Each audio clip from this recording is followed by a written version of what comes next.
I am the co-owner of our family restaurant cleaning business that currently generates 4.75 million in annual revenue and employs about 80 cleaners. My dad, who started the company, is 65 and ready to retire. I'm 26 and have been working with him since 2017. Recently, a large competitor has made us an offer to acquire our business, which frankly is more money than either of us have ever seen. And they're also offering me a leadership role to run their New York City operations. My question is, should we take the deal and sell, or should I keep building on the foundation my dad started? Okay. You're 26. Correct. Sometimes one of the decision-making formulas I use is I get out of the moment and I extrapolate out decades and say, when I'm there, which of these decisions will I be happy with? When you're 56 and you will get a portion of this money, or your dad is taking it all? No, so it's just my dad and I. And no, I'm saying the money, if you sell it, do you get some of it? Yes. Okay. Yes, we would split it 50-50. Okay. So you're going to walk away with a chunk of change and a job. Correct. And you're going to invest that chunk of change into something. Correct. And you're going to work this job. When you're 56 and you look back on your life, how are you going to feel about the 26-year-old version of you? I never really thought about that. I never thought that far out into the future. I do know that the chunk of change that I would walk away with, invested properly in some, growth, index funds or mutual funds, could be a lot more than what it is, today. Sure. Invested properly. Of course it is, yeah. And that's another thing that I also take into consideration, that, it would be several millions of dollars come, when I'm 56 years old. Yeah. Okay. So it's $1 million your part now? So it's a $6 million valuation, $4.5 million cash at closing, and $1.5 million they want to roll over in the form of equity into their larger organization to, I guess, incentivize me to certain targets to continue to grow the business and increase the value of the equity. Mm-hmm. Mm-hmm. Okay. All right. Well, I mean, if you put $2 million in your pocket at 26, it's not a bad day. You can do a lot of stuff. So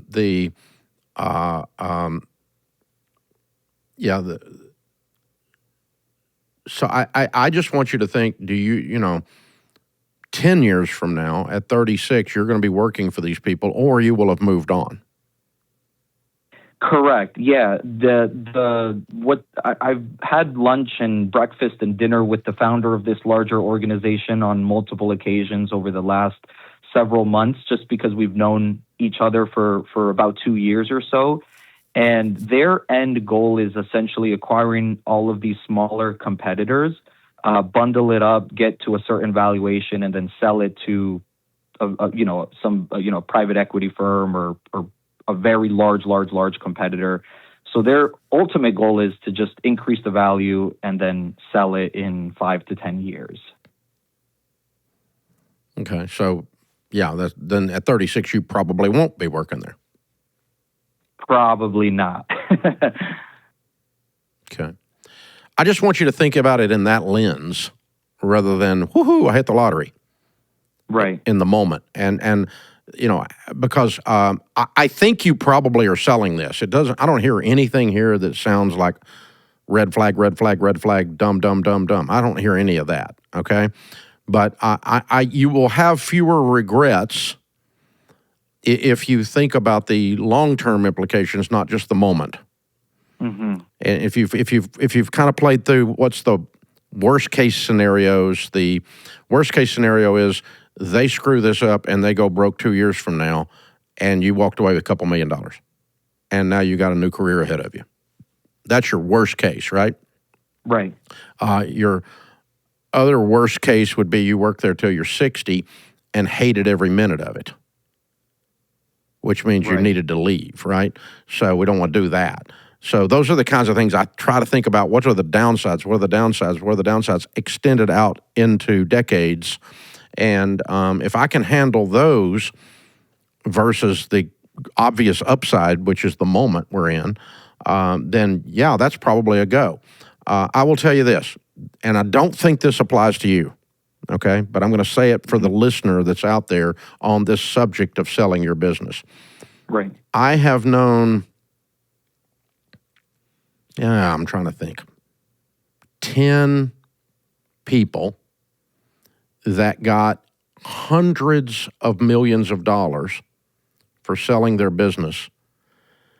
And the only thing they got other than that was wishing they didn't sell it. Mm-hmm.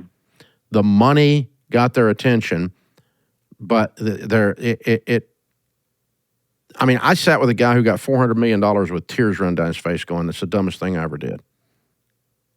I should have kept that. I loved it, and it's lost its soul under these new people. They don't treat people right, and I traded money for, and so a liquidity moment, selling something for a big chunk of change, is not always something that is without regret." Okay? I don't think that's your case, Dan, and I don't think it's your dad's case either, because I think your dad is at the end of his journey. He's ready to retire. It's an excellent exit for him. It's an excellent on-ramp for something else for you. You can do all kinds of stuff with this in the future, either stay with these guys or not, and take that last bit of equity, it goes public or rolls up into a bigger one. That last bit of equity is going to turn in even more money. This is going to be great for you. So I think you do this, okay? But I'm just, for our other people out there, sometimes we in business, we think, oh, we got a big pile of money, we won. I've talked to a lot. I talked to one guy, got $11 billion, and he had tears run down his face. And it was 40 years later.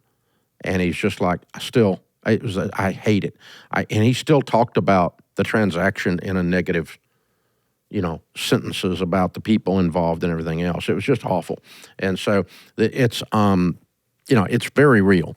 So money is not necessarily the only decision-making box to check. Matter of fact, it's definitely not the only one to check.